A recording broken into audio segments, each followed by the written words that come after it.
बड़ी पुरानी बात है। रतनपुर नामक एक गांव में हरीश नाम का एक किसान अपनी पत्नी गीता और बेटी सौरभ के साथ रहता था।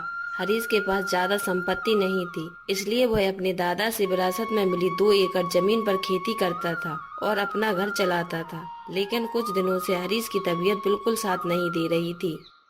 फिर एक दिन, सुनो बच्चा बड़ा हो रहा है, उसके अच्छे बुरे के बारे में कुछ सोचो। हम जो कमाते हैं उसके लिए काफी नहीं है।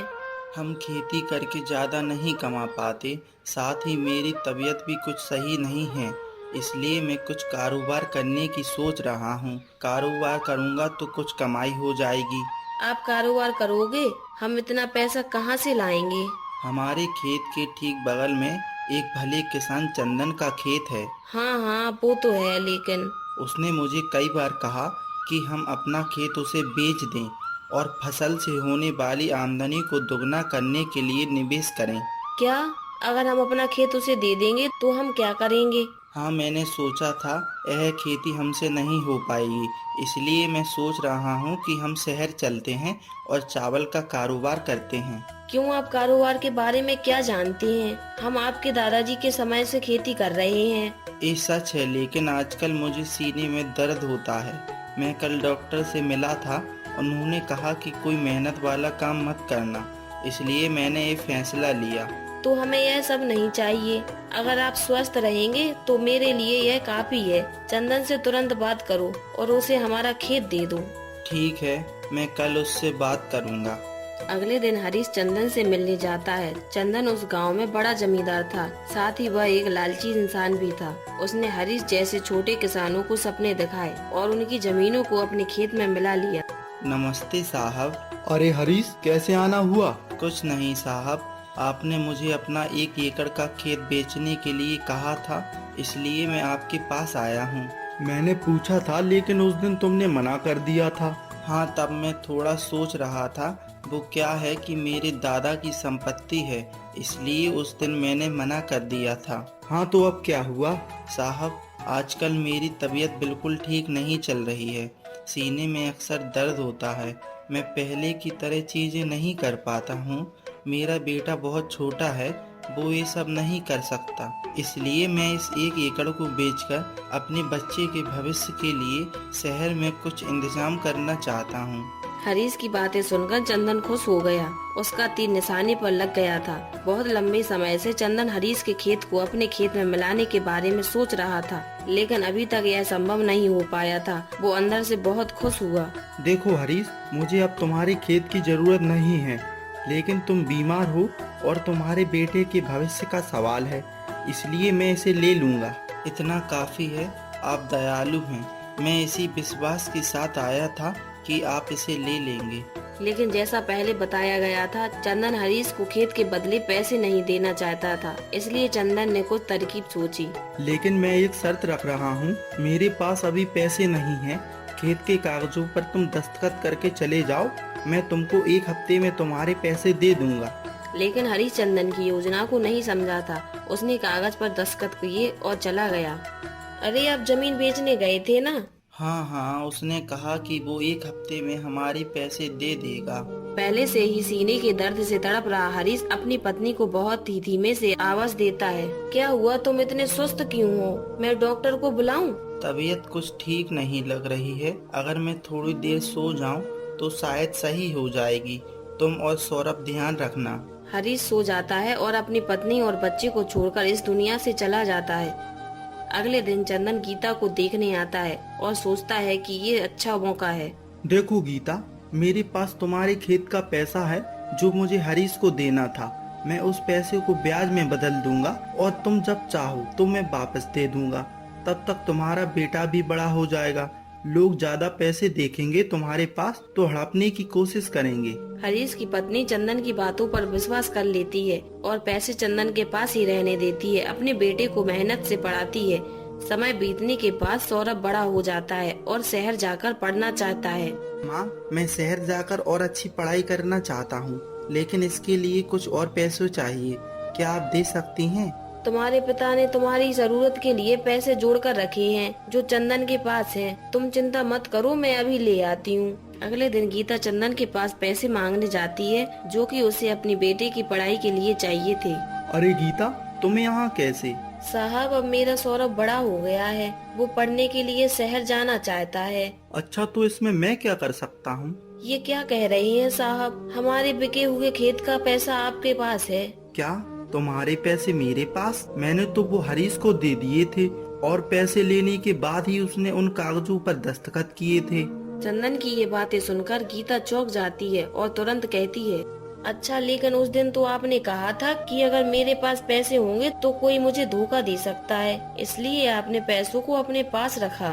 क्या कह रही हो? मुझे कुछ समझ नहीं आ रहा। अगर तुम्हें पैसे उधार चाहिए तो बोलो, लेकिन इस तरह झूठ मत बोलो। गीता को समझ आ गया था कि चंदन ने उसे धोखा दिया है और ये जानकर कि चंदन ने ये एक योजना के अनुसार किया है, वो चुपचाप वहाँ से चली जाती है। माँ, चंदन ने तुम्हें पैसे दिए?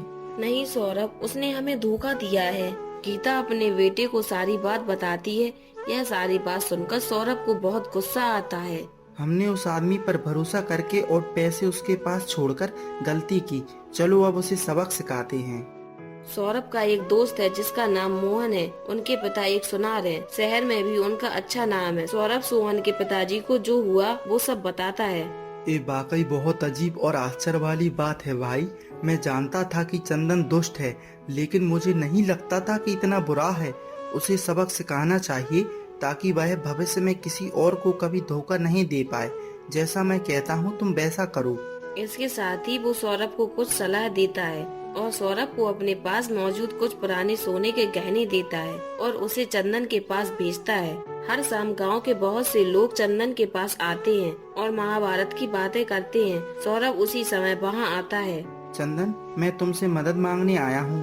चंदन सौरभ को देखकर घबरा जाता है। उसे डर लगता है कि वो सब लोगों के सामने पैसे मांग लेगा। मदद? तुम्हें कैसी मदद चाहिए? सौरभ अपने साथ लाए गहने चंदन के सामने रख देता है और गांव के सभी लोग ये देखते हैं। सुनिए, मैं शहर में पढ़ना चाहता हूँ। मुझे कुछ पैसों की जरूरत है। यह मेरी माँ के गहने हैं। क्या आप इन्हें गिरवी रखकर मेरी मदद कर सकते हैं?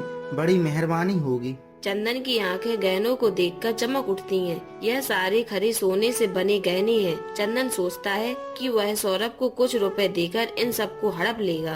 ओहो, बदकिस्मती से ये पढ़ाई के लिए है। जितना चाहो ले लो। नहीं नहीं, मुझे बस 1000 दे दो। कोई बात नहीं, इसे भी ले लो और ये लो 1000 रुपए। चंदन सबके सामने अपनी दरिया दिली दिखाता है और सौरभ को पैसे दे देता है। धन्यवाद, मैं आपका उधार चुका दूंगा और बहुत जल्द अपने गहने ले जाऊंगा। अगले दिन चंदन ने आभूषण की गुणवत्ता को देखने के लिए मोहन के पिता जो एक सुनार थे उनको बुलाया। सुनार गहनों को देखता है।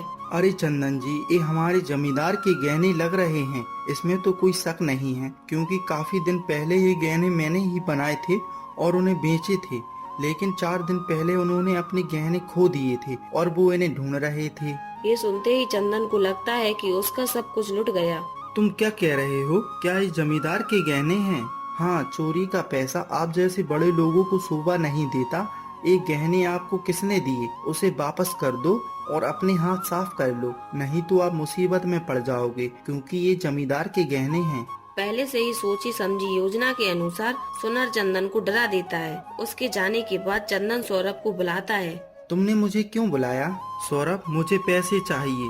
तुम अपने गहने ले लो और मुझे मेरे पैसे दे दो। चंदन असली बात छुपा रहा था और गहनों से छुटकारा पाना चाहता था। सौरभ ने गहने को ऐसे लिया जैसे उसे कुछ पता ही नहीं। साहब, पैसे तो खर्च हो गए, लेकिन 2-4 दिन में मैं आपके पैसे लौटा दूंगा। चंदन सौरभ की बात मान जाता है, क्योंकि वह गहनों से छुटकारा पाना चाहता था। कई हफ्ते बीत जाते हैं। फिर से सौरभ उस समय आया जब चंदन बहुत से लोगों के साथ था। साहब, मैं आपके पैसे लाया हूँ। मुझे मेरे गहने वापस दे दीजिए जो मैंने आपके पास गिरवी रखे थे। सौरभ की बात सुनकर चंदन घबरा गया। क्या? तुम्हारे गहने तो मैंने दे दिए, अब मुझसे दोबारा क्यों मांग रहे हो? मैंने वो गहने कब लिए? तुमसे पैसे लेने के बाद अगले दिन मैं शहर चला गया था और आज वापस आया हूँ। तुमने मुझे गहने कब दिए? क्या कह रहे हो? कल तुम आए थे और गहने वापस ले गए थे। अरे सुनो गाँव वालों, क्या आपने देखा? उस दिन आप सब भी मौजूद थे जब मैंने गहने दिए थे और पैसे लिए थे। आज मैं यहाँ फिर से आया हूँ। मुझसे पैसे लिए बिना चंदन मुझे गहने क्यों वापस करेगा? गांव के सभी लोग चंदन को शक की निगाह से देखने लगे। उस दिन से मैं गांव में ही नहीं हूँ। चंदन ये सब बोलकर मेरे गहनों को 10,000 में बेचना चाह रहा है। इससे बड़ा अन्याय क्या हो सकता है? कोई बताएगा मुझे? बोलिए। चंदन को सौरभ की बातें बिल्कुल समझ नहीं आ रही थी। उस गांव के लोग इस बात के गवाह थे कि उसने सौरभ को पैसे दिए थे, लेकिन वो आज उनकी गवाही का सामना नहीं करना चाहता था। गांव का एक आदमी कहता है, तुम इतने बड़े आदमी हो, हमने उस लड़के को अपने गहने गिरवी रखते हुए देखा है। कर्ज चुकाने से पहले तुम गहने कैसे लौटा सकते हो? क्या किसी को इस पर विश्वास है? चुपचाप इस लड़के के गहने दे दो। अरे नहीं, वो जमींदार की चोरी के गहने हैं। इस आदमी ने किसी तरह उन्हें खरीदा और उन्हें मेरे पास गिरवी रख दिया। गांव के सभी लोग सौरभ को शक की निगाह से देखने लगे।